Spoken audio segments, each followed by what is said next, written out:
Item number SCP-6132. Object Class Keter. Special Containment Procedures. Foundation web crawlers are to monitor for the appearance of text and images depicting SCP-6132. Foundation satellite Delta 88 has been assigned to orbit primarily around the northern hemisphere, fitted with anomalous tracking equipment in order to pinpoint possible locations of 6132. MTF Pi-1 is then to intercept 6132 before contact can be made with civilians. Subjects affected by SCP-6132 should be considered memetic hazards and dealt with as such. Description: SCP-6132 is a spectral entity, superficially resembling that of a dissected quasi-humanoid female of indeterminate age/ethnicity. SCP-6132's height and facial features are subject to change with each manifestation. 6132 remains in a constant state of joy, with a smiling expression extending much further than what should be possible. 6132 shows signs of extreme putrefaction, with its eyes releasing a continuous stream of black fluid. While 6132 produces no sound, subjects have reported auditory hallucinations in the form of a child's laughter when in the presence of it. SCP-6132 will manifest beneath the ice of bodies of frozen water, primarily within the northern hemisphere. If in the view of a human individual, 6132 will breach through the ice and remain still, levitating 0.5 meters above the water. Subjects will feel compelled to remain staring at SCP-6132, entering a state of suppressed neurological function. After approximately 5 to 10 minutes, the individual will resume normal function, no longer becoming aware of 6132's presence. Over a period of 2 to 5 days, the individual will begin to lose the ability to self-regulate their internal temperature, resulting in hypothermia/hyperthermia and organ failure. During this period, individuals have been known to enter a state in which they begin to continuously laugh despite their current condition. This has been described as painful and uncontrollable. This coincides with the development of extreme aquaphobia. Soon after this, the individual will expire.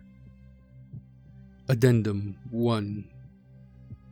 The Foundation's Department of Mythology currently contains 2 records of SCP-6132. One in the 18th edition of the book Monsters of the Developing World, seized from the estate of Lord Blackwood. An excerpt from the text has been listed below. The eyes beneath the ice.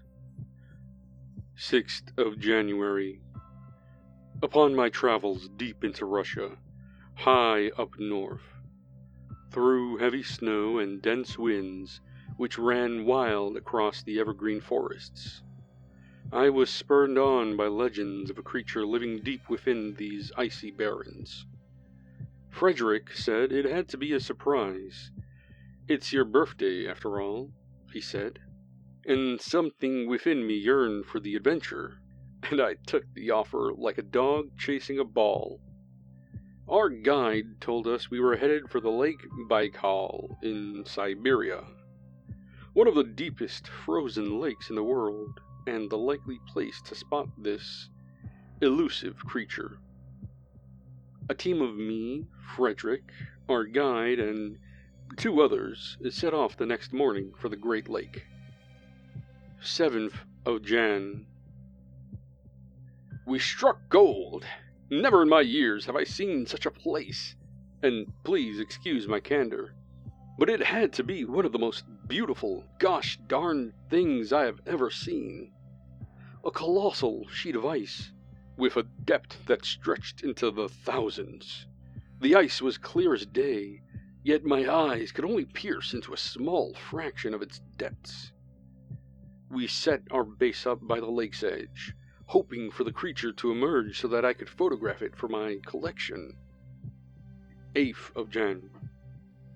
Last night, we faced the terrors of the creature. At roughly 3 in the morning, I woke to the sound of a gunshot and the cries of one of the men who came with me and Frederick. Bolting outside of the tent, I saw the man looking off into the distance, his pistol clenched in his hands. I attempted to call out through the darkness, although he ignored me, fixated on whatever was looking out in the lake. He took a step forwards, and a hand burst from the thick ice, tearing into his calf and pulling his leg into the hole. By this point, the others had been alerted, and, along with me, we attempted to pull the man from the ice. The creature was strong and unforgiving, with a rotting hand ending in 7 digits. Our efforts were in vain, as the ice broke and the man was dragged beneath it by the creature. The guide grabbed his rifle and proceeded to unload it into the ice to no avail. We waited through the night for ages for the creature to launch another attack. Yet it never came back. We had to call it off once we spotted an incoming blizzard. Although I am disappointed, I suppose I'm rather relieved I did not have to look into the eyes and maw of such a creature that could so easily drag a man beneath the ice. Even through such an ordeal, my partner, Frederick, could not stop snickering to himself. The rest of the page has been torn out. Another record can be found in the 19th edition of Monsters of the Developing World, in which Lord Blackwood makes an aside regarding SCP-6132 while talking about a different exploration in Russia. I had to make a quick detour by my lonesome. I couldn't bear to put another bullet into my friend's head again. Not after all the adventures we'd been on. I brought with me a rifle as I tread back to that lake. It had been years since I'd seen its magnificence, but it was overshadowed by dread as I slid down the snowy outcrops onto the thick ice. Beneath me there was only water, deep enough to instill the fear of the unknown into anyone. Even me, a man who yearns for the unknown, could not help but fear this instance of it. The ice cracked, and my knees buckled, causing me to collapse, my face falling flat onto the abyss and through into the cold, like a hot iron against my skin. I plunged deep into that water, grasping at the light above the ice. As my equipment dragged me further and further away from the surface, the sound of water is deafening in a panic. You can only hear the last breaths in your lungs escape as bubbles, and your heartbeat intensifies with every second you sink. On this occasion, though, the drag subsided, and I felt a pull upwards instead. I felt the embrace of something skeletal, levitating out of the water and across the ice until it dropped me onto the snowy land. I only lay there, shivering, watching the ice, soaked and cold. My savior was gone. I made my way back to the campsite, nearly half dead and frostbitten, but I still made it. No one should have to drown in the cold as people watch and laugh. Maybe I should visit some place warmer next time.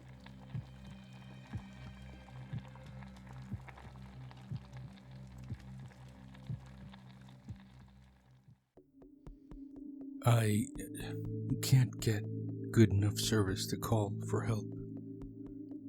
I'm really scared. My mom finally let me get a phone, and it's a dumbass flip phone. I can't make any calls to anyone but her, my dad, my sister, and 911.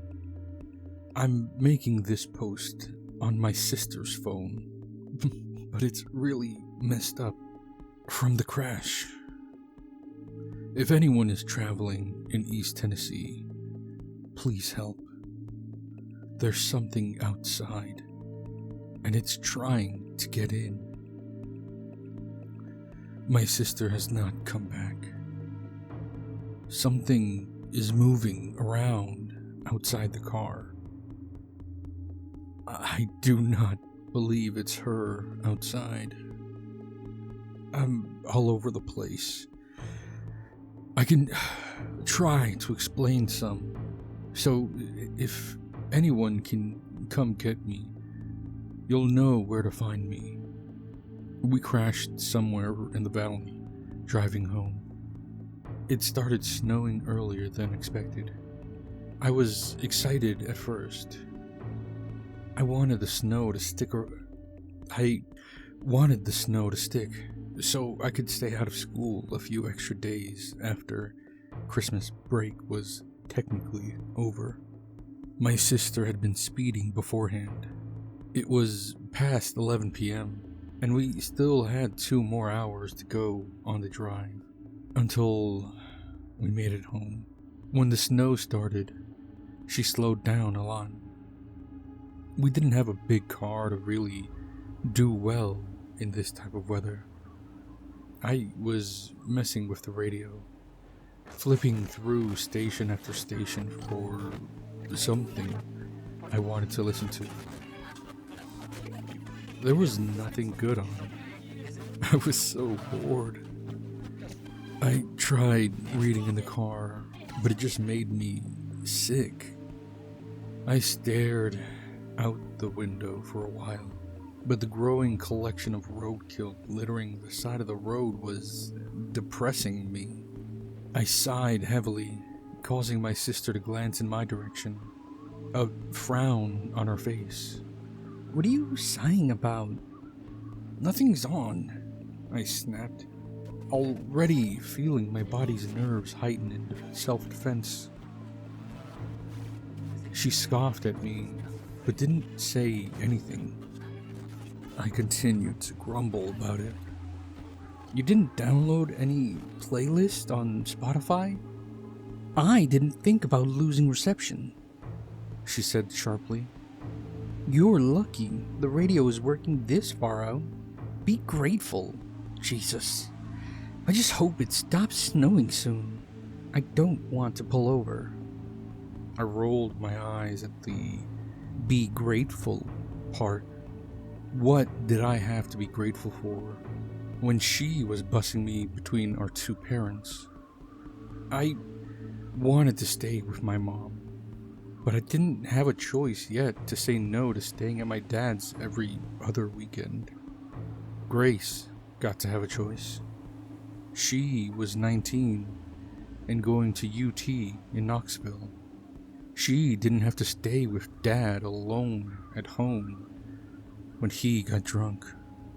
She got to be somewhere else. I wish now I hadn't acted so snotty towards her before all this started.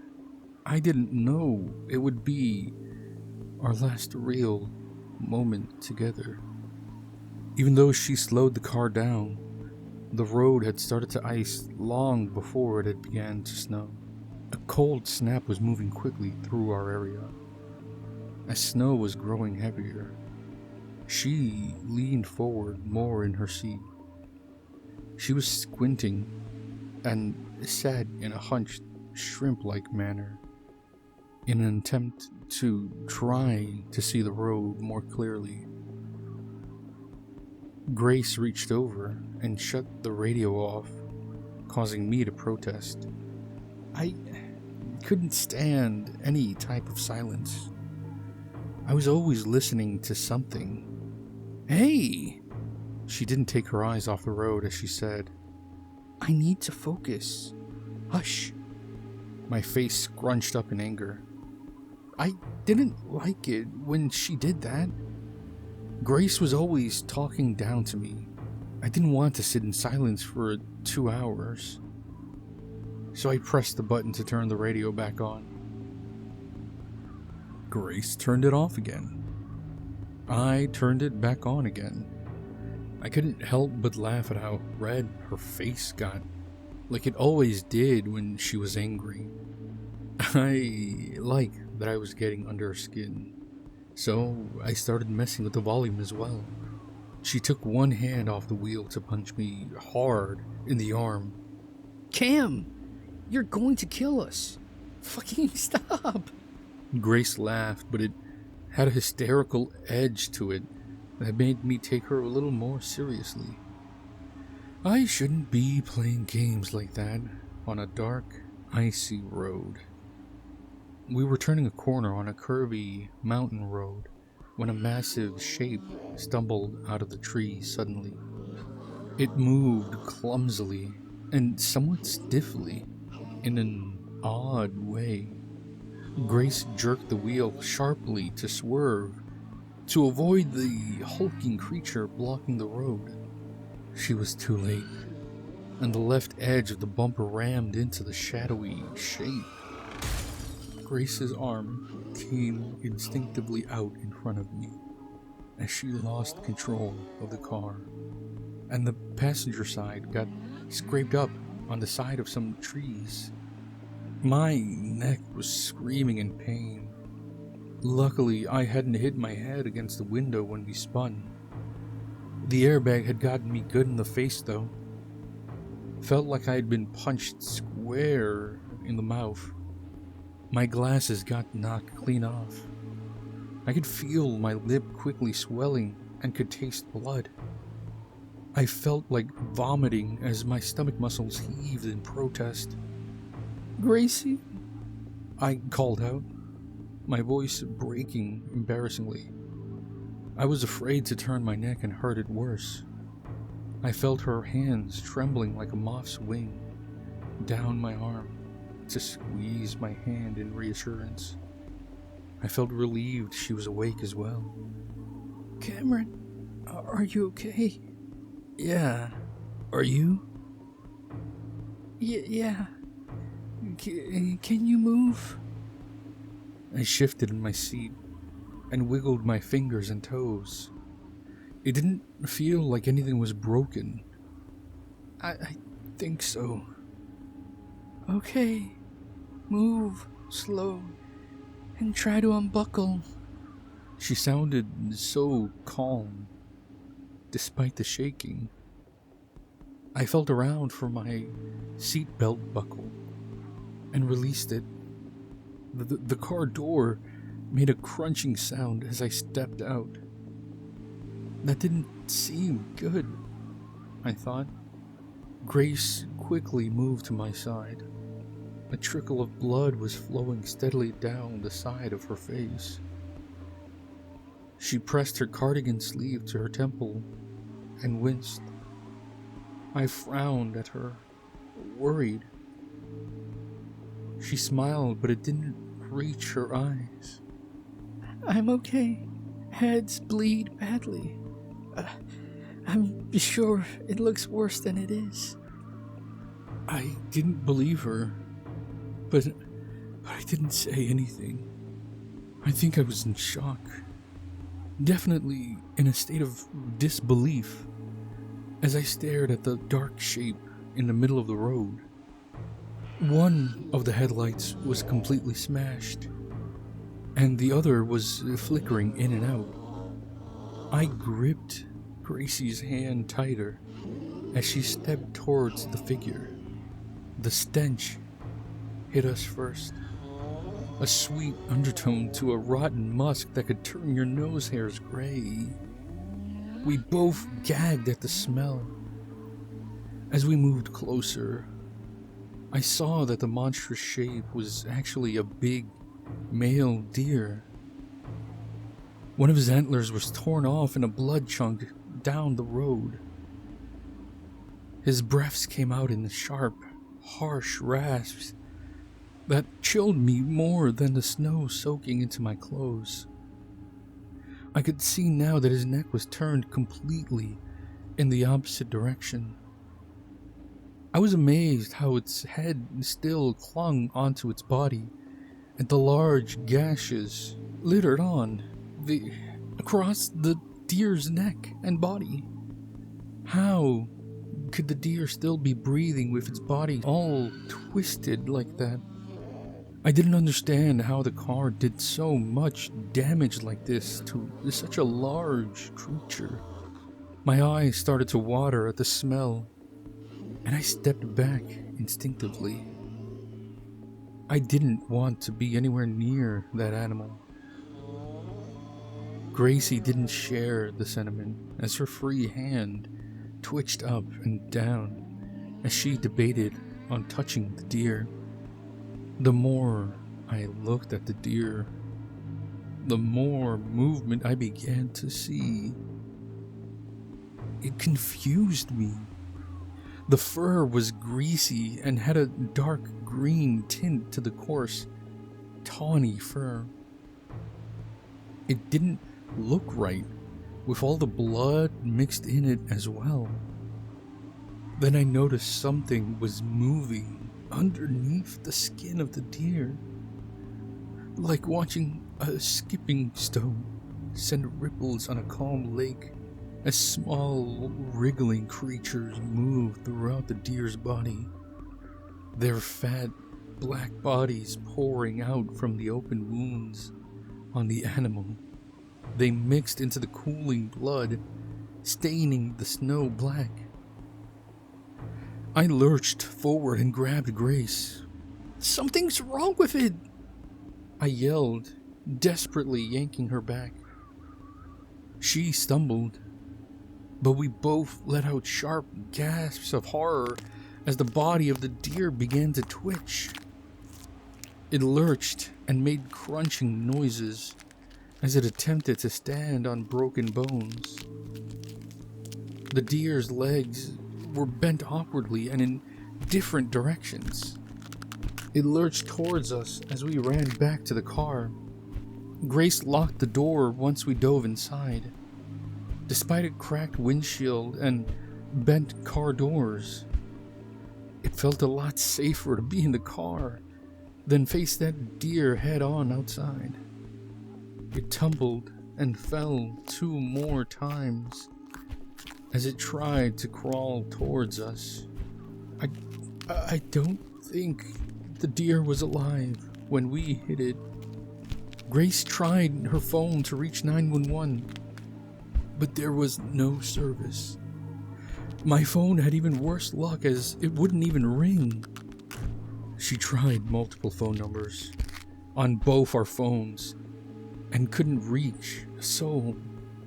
The roads are dark, and there haven't been any passing cars or lights the whole time I've been stuck here. Grace stared at the deer, struggling to make its way toward the car. It wasn't moving fast. Each movement seemed to take a great deal of effort from the worms underneath its skin, from what I could see. She stared blankly down at our phones for a while before glancing up at me. She looked so scared that I teared up instinctively. Fear bloomed hot and cold inside my body at her stony expression. She pressed her phone into my hand. "Keep trying, Mom, and 911. I'm going to walk along the road and see if I can come across someone who can help. Or get a good enough reception to call an ambulance." "What about the deer? I don't want to be alone with it." She didn't say anything at first, just reached forward to hug me. I clung onto her tightly, tears streaming down my face like I was a 5-year-old resisting preschool again. "Don't worry about me. It can't move that fast. I'll draw it away so it can't get you. But why do you always have to argue with me, Cameron? Trust me, I'll be back soon. Make sure you turn the car off every once in a while to save gas. If you run out of gas, you'll get cold. Understand? I understand, I said, hiccuping through my tears. I love you. See you soon, alligator. I smiled without any humor. In a while, crocodile. Grace smiled and gripped my phone in her hand tightly. Lock the door. Don't follow me. You'll be safe here. Then she was gone. She disappeared like a ghost into the flurry of snow. I moved my seat so it laid down completely, so I could spy out the windows without the deer seeing me. Grace was right about luring the thing away. She sprinted past. Its fur rippled and its limbs twitched in her direction. I watched it for a while. After some time, I noticed the deer began moving even slower and slower. It was losing speed with every lurching step. I felt my shoulders relax as the deer's body seemed to finally lay still. I watched it for an extra 10 minutes before I moved to try to make more calls. When nothing happened, I switched to trying to flip through channels again. I wanted to distract myself until Grace got back. Before, the radio was playing all the normal country channels and late-night church sermons. Now, just static played from every channel.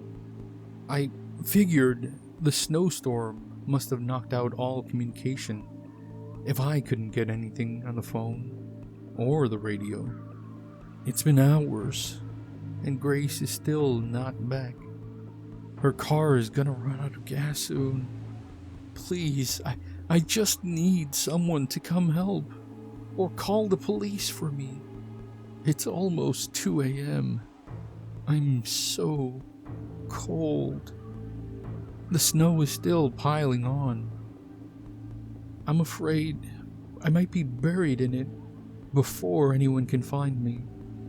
I'm scared for Grace. Why isn't she back yet? But I think I see a figure growing in the rear view mirror. I gasped and clambered into the back seat. I checked first on the deer, afraid it had come back to life again. It laid still on the road after it had finally stopped crawling after my sister. I was relieved when I saw it was Grace coming back. She must have gotten into contact with someone if she had taken so long to get back. I smiled and started to feel hope for the first time in hours. Then I noticed how Grace seemed to be limping closer to the car instead of walking. I watched in growing horror as her arms and legs twitched erratically. Each movement seemed forced and unnatural, puppeted by an unknown force. I sunk lower into the back seat. Her head jerked back and forth like she was searching for something. I scrambled for a way to hide myself in the back of her car. She usually kept trash bags in her backseat so she could keep her car clean. I ripped a few out and pulled them over me fast. I managed to peek out as she shuffled past the car without being seen. Her neck still swiveled back and forth, searching. Grace was close enough now I could see thousands of fat, squirming worms moving underneath her skin. Just like the deer.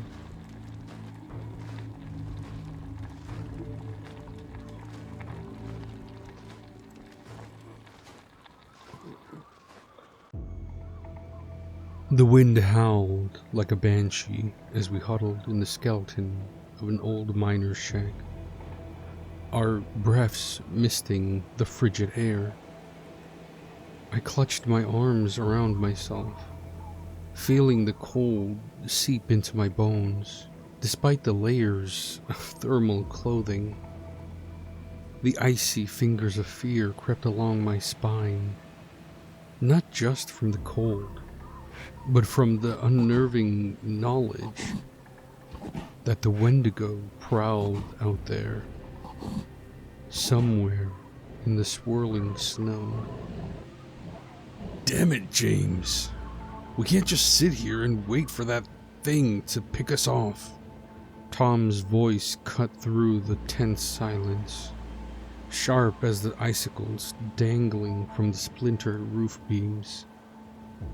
Quiet, Tom, I hissed, casting a wary glance towards the windows, their glass long shattered, leaving only gaping maws that allowed the relentless wind to invade our sanctuary. We need to conserve energy and stay warm. Our best chance is to remain calm and think this through. Think it through? Sam scoffed, her dark eyes flashing with frustration. While you think, whatever is out there is getting closer. She gestured to the empty, snow-choked streets of the abandoned mining town. Each building a tombstone in this graveyard of human endeavor. Sam's right, Izzy chimed in, her voice trembling. Her youthful optimism had been replaced by raw fear, and it pained me to see her so vulnerable. We need a plan, not just hope. Hope might be all we have left, Nathan murmured from the shadows, where he sat apart from the group, cradling a worn copy of a geological survey like a talisman against the unknown. Hope doesn't fortify doors, Nathan, Ollie grunted, already moving to barricade the entrance with whatever debris he could find. Rotted planks, rusted mining equipment, remnants of lives long forgotten. I watched the team fracture before my eyes, each person retreating into their own brand of despair. My heart pounded a frenzied rhythm, echoing the urgency of our situation. We were a group of brilliant minds, experts in our respective fields, yet here we were, outmatched by the primal horror of the Wendigo, a creature that defied explanation, a monster born from the very essence of hunger and cold. Listen to me, everyone, I said, my voice steady despite the chaos in my mind. We can't let fear divide us. We faced challenges before, but none like this. Together, we've got a chance. Alone, we're as good as dead. They looked at me, then. Their expressions a tapestry of doubt and desperation. But beneath it all, I saw the flicker of resolve. We were survivors, each and every one of us. Whether facing the unrelenting forces of nature or staring down the stuff of nightmares, we had always found a way. James is right, Tom conceded, though the set of his jaw told me his pride took a hit. Let's figure this out, together. Agreed, Sam said, nodding curtly. But let's make it quick. That thing out there isn't going to wait for us to reach consensus. Okay, I said, taking a deep breath that did little to quell the unease coiling in my gut. First, we secure this place as best we can. Then, we'll come up with an exit strategy. We're not going down without a fight. As they sprang into action, boarding up windows and sealing cracks, I couldn't shake the nagging thought that the Wendigo was more than just a predator. It was the embodiment of this harsh, unforgiving land, a symbol of the struggle between humanity and the dark, insatiable void. And in that moment, the true horror struck me. Even as we fought for survival, we were being hunted by something far older and more terrifying than any storm or beast of prey. Something that wouldn't rest until it had consumed us all. A howl split the silence, slicing through the wind's mournful cries like a knife. We froze. The warmth we'd fought to kindle, now a forgotten ember, in the face of such primal terror. Our breaths hung suspended, crystalline puffs that seemed too loud in the newfound hush following that dreadful sound. Nobody spoke, nobody moved, but our wide-eyed stares spoke volumes. The feral call had confirmed what we secretly dreaded. We were not alone in this ghost town. Inside, now! Ollie's voice cut through the paralyzing fear with the sharpness of a commander rallying his troops. His deep-set eyes darted around, seeking out shadows that might be harboring our unseen hunter. Sam was the first to react, her survival instincts kicking in as she ushered us toward the nearest dilapidated building. "Split up," she whispered, her voice barely audible over the mounting gale. "Look for tracks, any sign it left behind." I found myself nodding, the researcher part of my brain clicking into gear, despite the dread pooling in my stomach. I glanced at Dr. Montgomery, who met my gaze with a grim determination. There was no question about it. We had to find a safe place to hide before the Wendigo did more than just announce its presence. "Tom, Izzy, you're with me." Dr. Montgomery's command was calm, but carried an undercurrent of urgency. The young biologist nodded, her usual vibrancy dimmed by the gravity of our situation. Tom, still wearing traces of his earlier bravado, stepped up with a determined clench to his jaw. "Ollie, Nathan, you're with me." Sam ordered. She caught my eye for a fraction of a second, a silent promise that we'd watch each other's backs, and then she was leading her group away, their footsteps crunching against the snow. Left in the biting cold, I felt the weight of responsibility settle on my shoulders. As the leader of my small faction, I steered us toward the shadowy interior of what once might have been the town's general store. "Quick and quiet," I instructed, my voice trembling despite my efforts. Inside, the darkness was oppressive, the only light coming from the gaps in the boarded-up windows. "Check the back," I told Tom, who nodded and disappeared behind a row of empty shelves, his flashlight a small beacon in the gloom. "Anything?" I called softly after a moment, my own flashlight sweeping across the dusty floor, looking for evidence of intrusion or escape. "Nothing here," Tom replied, re-emerging with a shake of his head. "It's clear." Then we secured this spot, I decided, feeling the walls for sturdiness. They would have to do.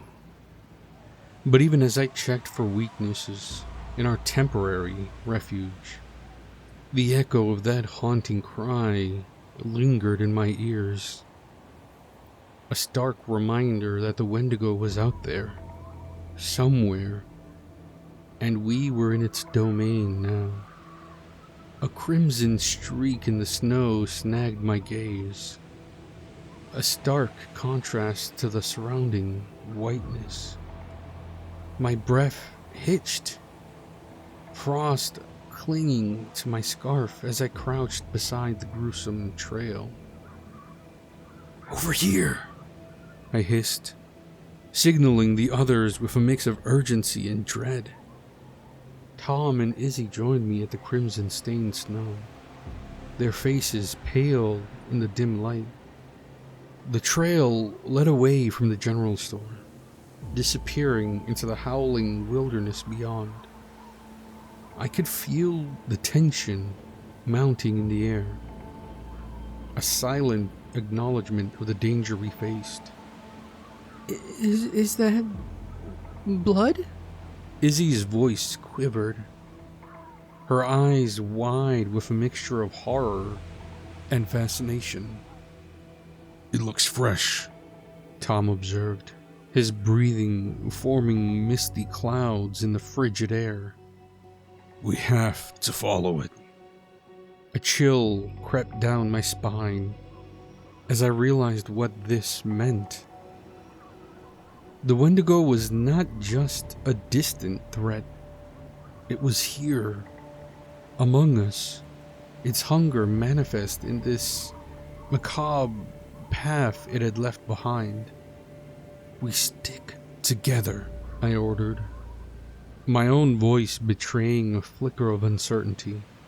"Stay close and stay quiet." With grim determination, we set off into the unforgiving landscape, where shadows danced like sinister specters in the twisting light of the fading day. Each step left a mark in the pristine snow, a reminder of our presence in this desolate place. The trail of blood led us deeper into the heart of the abandoned town, past crumbling buildings and broken remnants of lives interrupted by some ancient horror. As we followed the ominous path, a sense of unease settled over us like a suffocating blanket. The wind whispered through skeletal branches, carrying with it a bone-chilling cold that seemed to seep into our very souls. I could see the fear reflected in my companion's eyes, a silent understanding passing between us that we were treading on ground tainted by something far more sinister than we had ever encountered. The trail eventually led us to an old mine shaft, its yawning maw gaping like the hungry jaws of some forgotten beast. The air around it seemed to grow colder, the very atmosphere thick with dread. I exchanged a wary glance with Tom and Izzy, their expressions mirroring my own apprehension. Whatever lurked within that mine was a mystery we were compelled to unravel, even as every instinct screamed at us to turn back and flee. We can't go in there. Izzy's voice quavered, her hands trembling at her sides.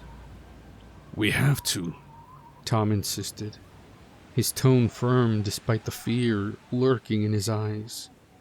"If we want to have any chance of surviving this, we need to confront whatever's causing this chaos head on." I nodded, My jaw set in grim determination. There was no turning back now. With a deep breath to steady my nerves, I took the lead, venturing into the darkness of the mine shaft. The air grew thick with dust, the sound of our footsteps echoing off the walls like ominous whispers. As we delved deeper into the belly of the mine, a sense of foreboding washed over me. The walls seemed to close in around us, suffocating and oppressive. Every shadow held untold horrors that threatened to spring forth at any moment. Shrouded in the darkness that enveloped us like a suffocating cloak, the stench of decay hung heavy in the air, mingling with the metallic tang of blood that clung to the walls in streaked patterns. A macabre mural of terror. My heart hammered against my ribs, each beat a thunderous reminder of our vulnerability in this desolate place. I could feel the weight of gazes watching us from unseen corners, a palpable malevolence that made my skin crawl. A soft whimper from Izzy broke the silence, her grip on my arm tightening as we pressed forward into the unknown depths of the mine. Tom's breath hitched beside me, his flashlight trembling slightly in his hand as we navigated the labyrinthine tunnels that seemed to twist and turn endlessly. And then, a sudden shift in the shadows ahead caught my attention. A subtle movement, fleeting yet unmistakable. I raised a hand to halt our progress, my heart hammering in my chest as I strained to see through the murky darkness. The faint sound of shuffling echoed off the walls, sending a shiver down my spine. Did you see that? Tom's voice was barely above a whisper, his eyes wide with apprehension. Before I could respond, a low growl reverberated through the tunnel, chilling me to the core. The air seemed to thicken with an otherworldly presence, suffused with a primal malice that prickled at my skin. I gestured for silence, my grip tightening on the flashlight as I slowly advanced, every nerve on edge as we crept closer. The shadows seemed to coalesce into a grotesque figure hunched over in the darkness. Antlers twisted like gnarled branches adorned its skeletal frame, and the stench of decay grew overpowering. The Wendigo stood before us, its eyes gleaming with a hunger that sent a bolt of terror through my veins. Time seemed to slow as we beheld the grotesque form before us. A monstrous fusion of man and beast that defied all reason and sanity. Its gaunt limbs were twisted with sinew and bone, its elongated fingers tipped with razor-sharp claws that gleamed malevolently in the dim light. A guttural growl reverberated from the creature's chest, sending a shockwave of fear through our small group. I could feel my companions trembling beside me, their breath coming in shallow gasps as we stood, frozen in terror. The Wendigo's eyes bore into mine, a chilling intelligence lurking within their depths. It sniffed the air, its nostrils flaring as it seemed to assess us with a predatory gaze. I knew then that we were nothing more than prey to this ancient evil. mere morsels to sate its insatiable hunger. With a sudden surge of movement, the Wendigo lunged forward, its movement swift and unnatural, as it closed the distance between us in a blur of motion. Instinct took over as I raised my flashlight, the beam cutting through the darkness to reveal the creature's twisted form in stark detail. Its pallid skin was stretched taut over its skeletal frame, veins pulsing beneath the surface like writhing serpents. Without hesitation, Tom sprang into action, brandishing a makeshift weapon he had fashioned from a broken piece of wood. The sound of his defiant shout echoed off the walls of the tunnel as he thrust the crude spear toward the Wendigo, aiming for its heart with unwavering determination. The Wendigo's antlered head jerked to the side with an eerie glance, narrowly avoiding Tom's strike.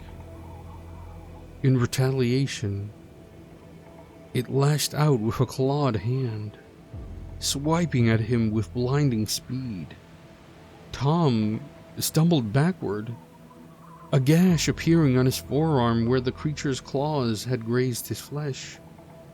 A surge of adrenaline coursed through me, yet I stood frozen in shock as our group, amid panicked screams, I watched in horror as the creature turned and finished what it had started, devouring Tom alive. His cries reverberating in a sickening chorus of death. I finally broke and ran headlong into the darkness, the sounds of the others fading behind me. Yet I can hear the occasional scream, some further, some closer. The beast is finishing us off. I don't know if my story will make it out of here, but I don't think I will.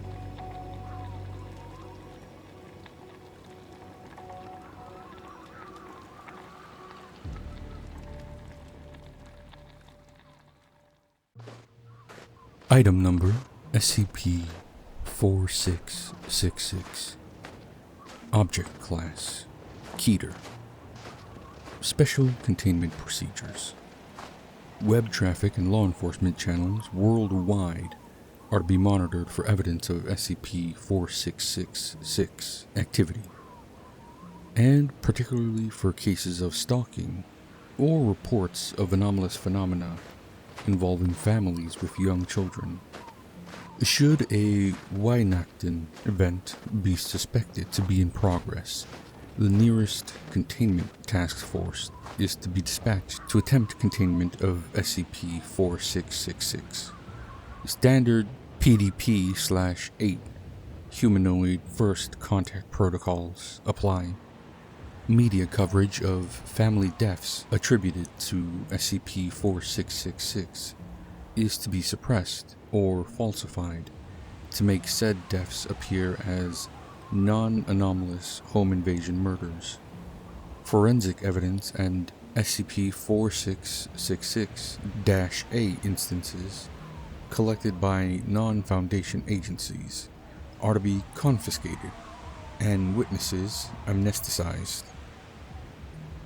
Description: SCP-4666 is currently believed to be a single, exceptionally long-lived humanoid entity of unknown origin. Survivors of Weihnachten events typically describe 4666 as a very tall, between 2 meters and 2.3 meters, elderly male of European descent, with an extremely emaciated appearance. The entity always appears completely naked, even when observed outdoors in freezing weather. Though the nature and extent of its anomalous properties remain uncertain, SCP-4666 appears capable of instantaneous, or near instantaneous travel to any location north of 40 degrees north latitude, and possibly to any location on Earth. SCP-4666 activity occurs exclusively within a period of 12 consecutive nights every year, from the night of December 21st to 22nd to the night of January 1st to 2nd. This period is known as 4666's active phase.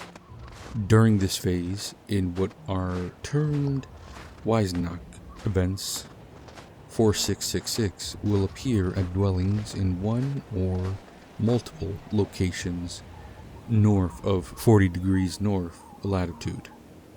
In all known Wisnach events, these dwellings have shared the following characteristics: isolated rural location, home to a family with at least one child under the age of 8, and situated in an area with snow cover lasting throughout the duration of the event. Wisnach events consist of the following general progression. Nights 1 to 7.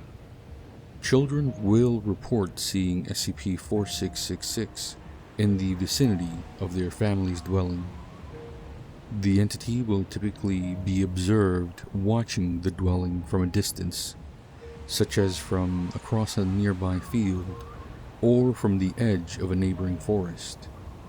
In some cases, children will report waking up at night to find 4666 watching them sleep through a window. Nights 8 to 11. Family members, including the parents, will report sounds of footsteps coming from the roof or the attic. An extremely unpleasant odor will also frequently be noticed inside the dwelling.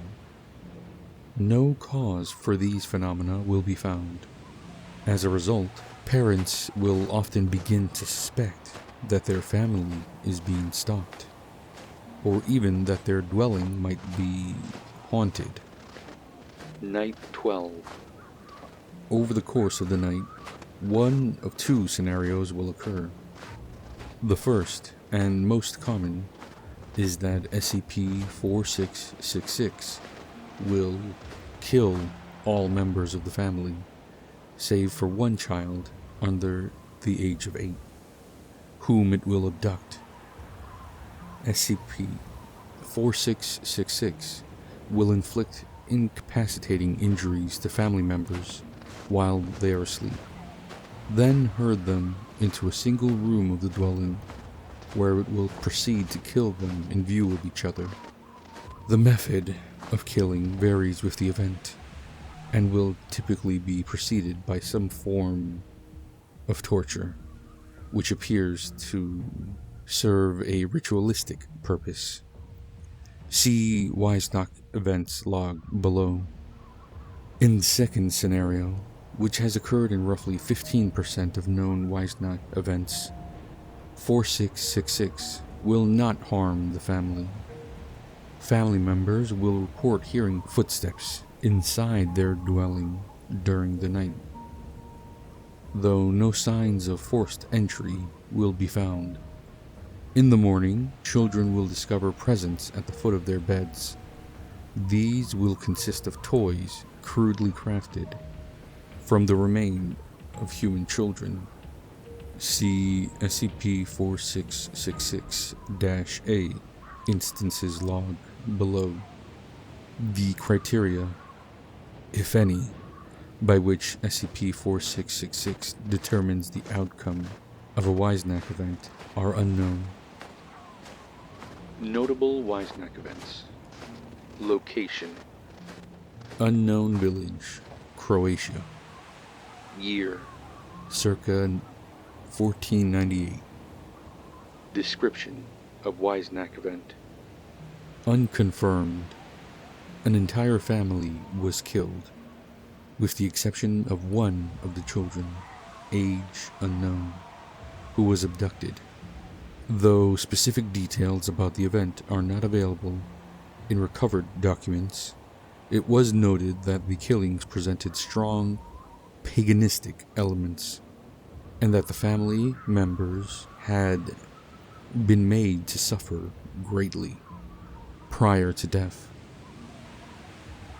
The archbishop who oversaw the investigation wrote that he believed the family had been killed as a part of a demonic ritual.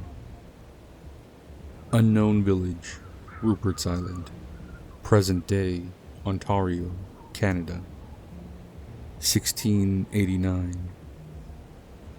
Unconfirmed. An entire family was killed, with the exception of 2 of the children, one of whom was abducted, and one of whom, female, age unknown, escaped during the killings and was able to reach a nearby village. She told authorities that a naked man had broken into her family's dwelling during the night and proceeded to torture them. Exact method not specified in recovered documents. Upon investigation, the bodies of the family members were found inside their dwellings, hanging upside down from the ceiling. All had been exsanguinated. Eichstätt, Germany, 1913. An entire family was killed, with the exception of the youngest child, male, age 3, who was abducted. The bodies of the parents and 5 other children were found inside a stable adjoining their dwelling. They had been restrained by having knives, pitchforks, and other sharp implements forced through the palms of their hands and into the walls of the stable, before having their tongues removed, leading to hemorrhaging and death. Blood from the family members had then been used to paint elaborate patterns of unknown meaning on the hides of the mule, goat, and 2 cows present in the stable. The animals themselves were not harmed. Neighbors told authorities that in the week preceding the killings, the father of the family had mentioned finding tracks in the snow around the family's dwelling, which appeared to have been made by bare human feet. Plios, Soviet Union, 1956. An entire family was killed, with the exception of the youngest child, male, age 4, who was abducted.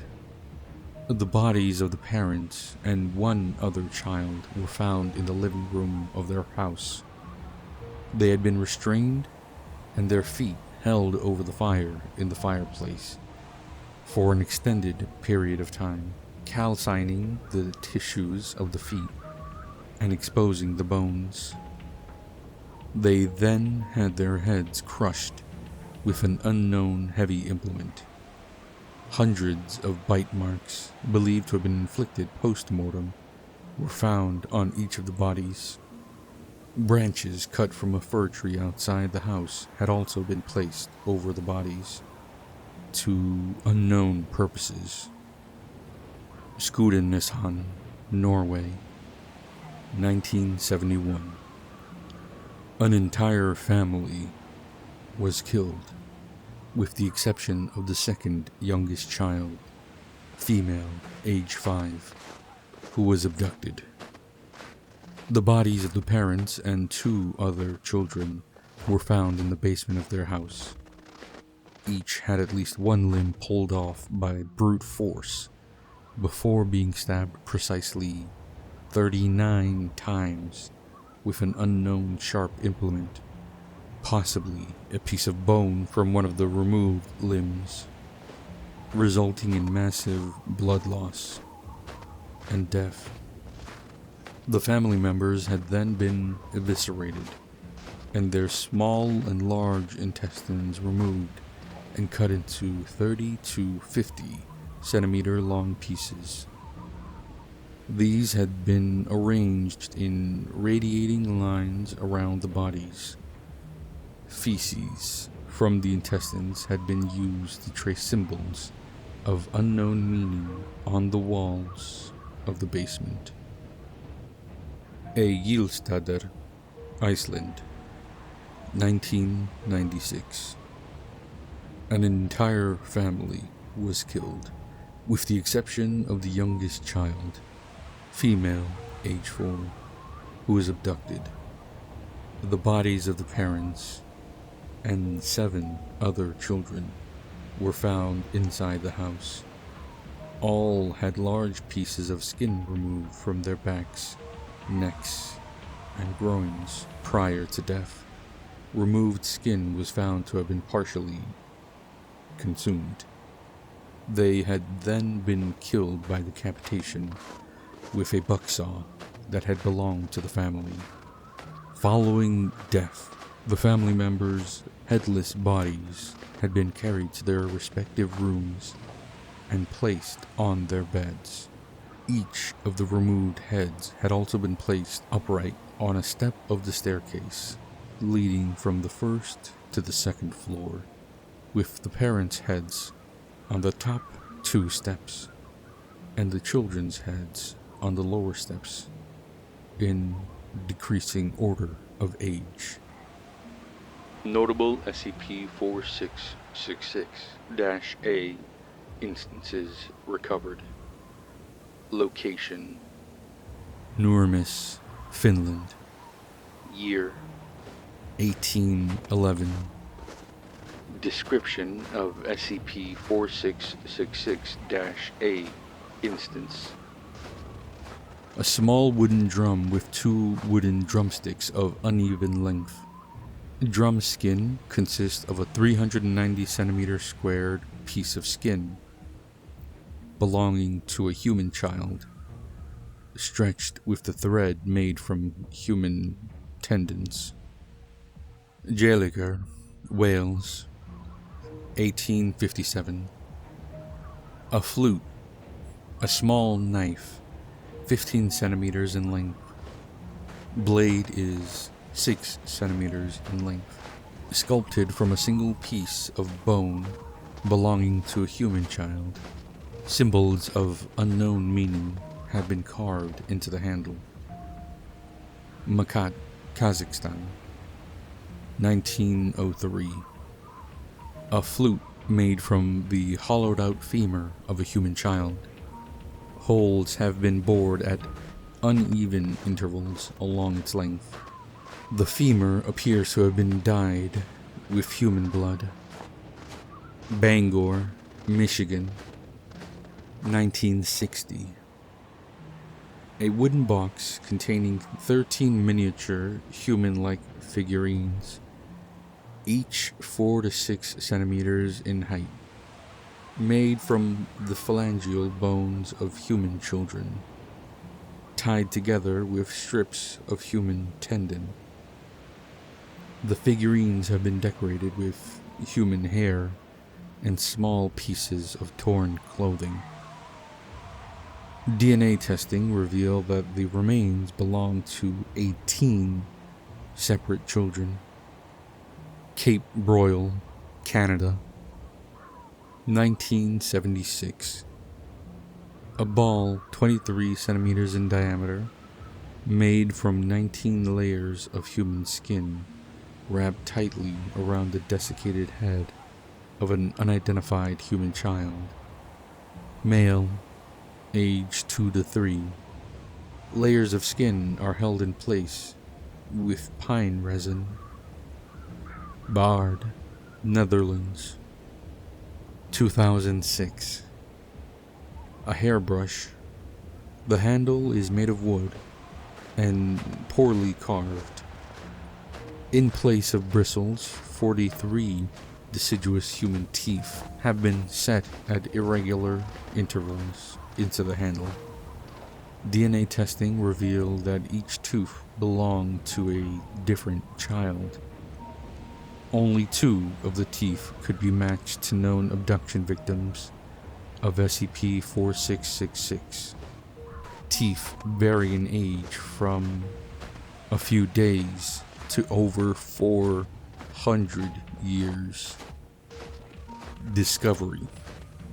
SCP-4666's existence and ongoing activity were first detected in 1974 through the Foundation's newly implemented Anomalous Signature Recognition Program, when several highly similar home invasion incidents resulting in family deaths were found to have occurred throughout the Northern Hemisphere during the night of January 1st to 2nd. Extensive research into civilian and law enforcement archives worldwide eventually uncovered evidence of probable Weisnach events for nearly every preceding year, going back to the late 18th century. Average of 3.1 known events per year.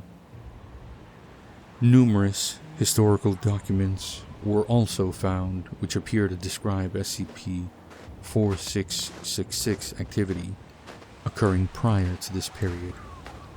In some cases, as early as the 2nd century AD in Europe and Russia, and as early as the 1st century BC in Scandinavia. Fingerprints belonging to the same humanoid entity have been discovered at the locations of all Foundation-investigated Weisnach events. These have been matched to a partial fingerprint found preserved in dried blood on a recovered SCP-4666-A instance dating from 1873. The fingerprints present characteristics not known to occur in human beings.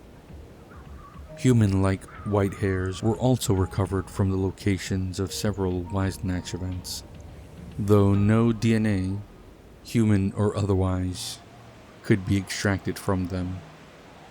Addendum 4666-1 on 02/01/2018, several SCP-4666-A instances were discovered at a family's residence in Hoona, Alaska.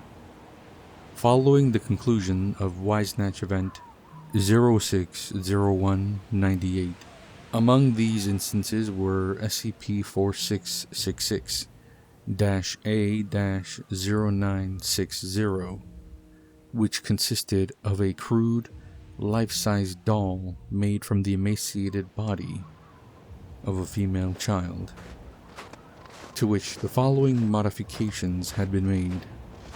A dress made from various pieces of dirty, discolored clothing had been sewn around the body, and in several places into the body's skin.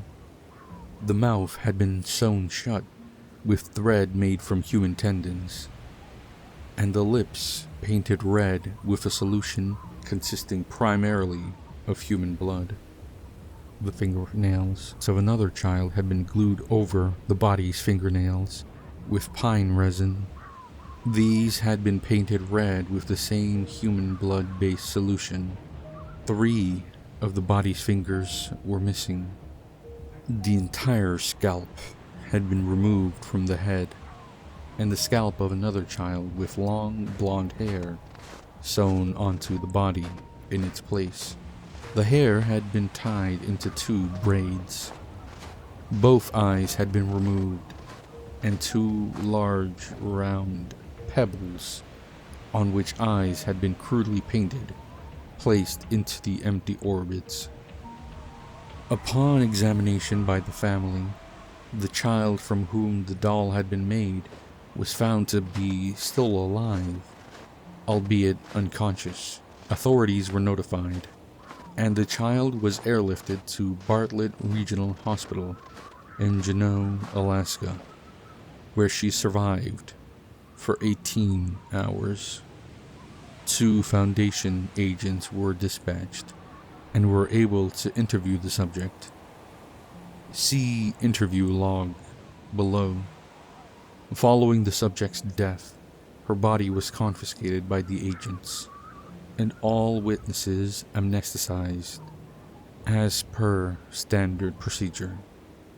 DNA testing revealed the subject had been Ekaterina Morozova, age 7, a known abduction victim of SCP-4666, taken from her family's residence in Dubovka, Russia, on 02/01/2016. Autopsy of the subject's body showed she had been severely malnourished during the 2 years following her abduction, which had resulted in considerable stunting. Weight was only 15 kilograms. Height was only 90 centimeters. A number of scars and burns were present on her skin, and she had suffered 2 bone fractures, left tibia and left ulna, that had not been reset and had healed improperly. Hands were heavily calloused. Cause of death was attributed to multiple organ failure, resulted from severe, sustained malnourishment. Audio log 4666-06201. Date 02/01/2018. Time 23:27 Alaska Standard Time to 23:49. Location Bartlett Regional Hospital, Juneau, Alaska. Interviewers Agent Anthony Kowalski, Agent Susan Muse attending. Subject Ekaterina Morozova, SCP-466-A-0960. Female, age 7. Notes: the subject regained consciousness for a period of roughly 30 minutes prior to expiring, during which she was interviewed. Hospital staff had previously removed the thread that had been sewn into her lips, allowing her to speak. Despite having been administered a morphine drip, the subject was largely coherent throughout the interview. The subject did not understand English, and initially spoke only a language that was unfamiliar to Agents Kowalski and Muse. However, after several minutes, the subject began addressing the agents in Russian, which she spoke poorly. Agent Kowalski, who spoke rudimentary Russian, was able to conduct the interview without the need for an interpreter. Begin log. Agent Kowalski. Hello, I'm Anthony. What's your name? E.M. Are you going to take me back to him? No, I promise. I'm just here to talk to you. Pauses. I don't want to go back. You don't have to. You're safe now. Mishka. E.M. remains silent. Can you tell me what happened to you? Do you remember the night he came to your house? I remember. He hurt Mama and Papa and Katya and Juliana for a long time, and they were bleeding. After they stopped screaming, he put me in his bag. His bag? He had a big bag. Other children were in the bag too. I think we go to other houses. I hear people screaming outside the bag, all during the night. Each house, he put another child in the bag. Then, after the night, he'd take us away. Where did he take you? Underground. Unknown word. Deep. Underground? You mean in a basement? Deep. Everything earth and mud and ice. Bones everywhere. Everything cold. I can't sleep because it's too cold. Were there other children there with you? Lots of children. Lots of tunnels. Lots of holes. But I can't see all. I can't see the other. Unknown word. Too dark. My hole is with Renee and Hecla and Sasha and Paul. We make the toys together. The toys? If you don't make the toys, you don't eat. Don't stop making the toys. Don't fall asleep, or he hurt you. He hurts you. How?